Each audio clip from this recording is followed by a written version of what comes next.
जब भी चुनाव होते हैं तो जो मैदान में प्रत्याशी होते हैं उसमें से एक की जीत होती है और बाकियों को हार का सामना करना पड़ता है। जाहिर सी बात है, जीत के बाद जो है वो किसी प्रकार का मंथन नहीं होता है, लेकिन हार के बाद हार के कारणों का मंथन जरूर होता है। इस वक्त हमारे साथ मंडी संसदीय सीट से कांग्रेस के प्रत्याशी रह चुके विक्रमादित्य सिंह मौजूद हैं। हार के कारणों पर मंथन हुआ, क्या कुछ निकल कर आया या अभी मंथन करना बाकी है? क्या आप मानते हैं कि हार के क्या कारण रहे? देखिए, हम करेंगे, मगर मोटा मोटा उसमें देखने को ये मिला है कि कहीं ना कहीं जो मोदी जी का प्रभाव है वो हिमाचल में देखने को मिला है। हालांकि और राज्यों में बहुत कम हो गया है, उत्तर प्रदेश में बहुत कम हो गया है, या दक्षिण भारत में तो पूरी तरीके से साफ़ हो गया है, मगर अभी भी यहाँ पे कुछ प्रभाव उनका रहा है। हालांकि स्थिति में बेहतरीन हमारी ओर से हुई है। जो वोट शेयर उन्होंने पिछली बार लिया था हर संसदीय सीट में, आज उसमें बहुत बड़ी गिरावट आई है, मगर फिर भी हार तो हार है। हम इसका मंथन भी करेंगे, इसमें करेक्टिव मेजर्स भी लेंगे, रेमेडियल मेजर्स भी लेंगे, मगर मैं ये कह सकता हूँ कि सकारात्मक तरीके से आगे बढ़ेंगे, मजबूती से आगे बढ़ेंगे। और मैं ये कह सकता हूँ कि जो बातें मैंने पहले भी कही थी कि मंडी के सुख में, मैं दुख में, मैं उनके साथ पहले भी खड़ा था, आज भी खड़ा हूँ और आगे भी पूरी मजबूती से खड़ा रहूँगा। हमको एक अच्छा रिस्पेक्टेबल मैंडेट यहाँ से मिला है। 45% वोट शेयर मिला है, 4,62,000 वोट यहाँ से मिले हैं, मात्र 6% का वोट डिफरेंस है। ये मेरे लिए एफडी है, फिक्स डिपॉजिट है, जो आने वाले समय में जो लोगों ने यहाँ से अपना प्यार दिया है, आशीर्वाद दिया है, इसको हम बढ़ाएंगे, इस कुनबे को बढ़ाएंगे। लंबा राजनीतिक सफ़र है, मिलकर यहाँ के लोगों का विकास कार्य कंधे से कंधा मिलाकर करेंगे। जाहिर सी बात है, बेगानों ने तो आपके खिलाफ ही काम किया, लेकिन लगता है आपको कि अपने भी साथ खड़े थे, अपनों ने भी आपके खिलाफ काम किया? नहीं, देखिए, अब मैं उस पर कोई बात नहीं कहना चाहता, क्योंकि हर चीज़, कुछ चीज़ें ऐसी होती है जो संगठन के अंदर की होती है, कुछ चीज़ें बाहर की होती है, तो उस पर कोई बात अभी करना मुनासिब नहीं है। मगर सब ने मेहनत करी है, इसमें कोई दो राय नहीं है। सभी कार्यकर्ताओं ने बहुत मेहनत करी है। और जो वोट शेयर 2019 में हमारा मात्र 1 लाख वोट पड़ा था या 1.5 लाख वोट पड़ा था, आज वो बढ़कर 4,62,000 हुआ है। तो वो विक्रमादित्य सिंह का नहीं है, वो कांग्रेस पार्टी के लोगों ने वो मेहनत यहाँ पे कार्यकर्ताओं ने करी है, उसकी वजह से ये चीज़ बढ़ी है। ठीक है, उसमें थोड़ी बहुत कमी रही होगी उसमें, जिसकी वजह से हम अपने लक्ष्य को प्राप्त नहीं कर पाए, मगर मैं सभी कार्यकर्ताओं का धन्यवाद करता हूँ, लोगों का धन्यवाद करता हूँ। मूल्यांकन किया जाएगा, आत्मचिंतन किया जाएगा, करेक्टिव मेजर्स संगठन द्वारा लिए जाएंगे, ताकि आगामी जो हमारे विधानसभा के चुनाव भी होने हैं 2027 में, आज से 3.5 साल बाद, उसमें हम यहाँ पे अपना संगठनात्मक ढांचा भी मजबूत करें। और जो भी हमारे प्रत्याशी यहाँ से विधानसभा क्षेत्रों में होंगे, यहाँ पे 10 विधानसभा क्षेत्र है, उससे मजबूत प्रत्याशियों को उतारा जाए, ताकि अगली सरकार कांग्रेस की बनाने में एक निर्णायक भूमिका मंडी जिला का भी आने वाले समय में रहे।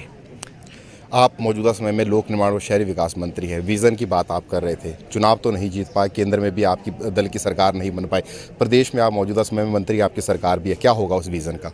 मैं तो पहले ही कह चुका हूँ, आज मैंने प्रेस कॉन्फ्रेंस करी है और मैंने कहा है कि हर विज़न को हम पूरा करेंगे। ठीक है, हम उस भूमिका में नहीं कर पाएंगे, सांसद की भूमिका में, मगर मंत्री के रूप में मैं हर विज़न को पूरा करने के लिए हमने पहले से ही कार्य शुरू कर दिया है। चाहे मंडी शहर में स्मार्ट सिटी के माध्यम से 24 घंटे वाटर सप्लाई स्कीम है, उसके लिए मैंने वर्ल्ड बैंक के अधिकारियों के साथ बैठक करी है।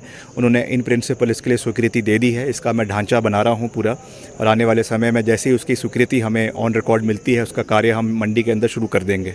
हमने टनल्स की बात करी है, उसके लिए भी उसके लिए पूरी DPRs बनाई जाएगी, चाहे भूभू जो टनल है, जलोरी जो टनल है, और भी जो कार्य है, चैनलाइजेशन का है, आपके सुकेती खड्ड का है, आपके ब्यास नदी का है, हम उन कार्यों को करने के लिए आज भी वचनबद्ध हैं और पूरी मजबूती से उनको करेंगे।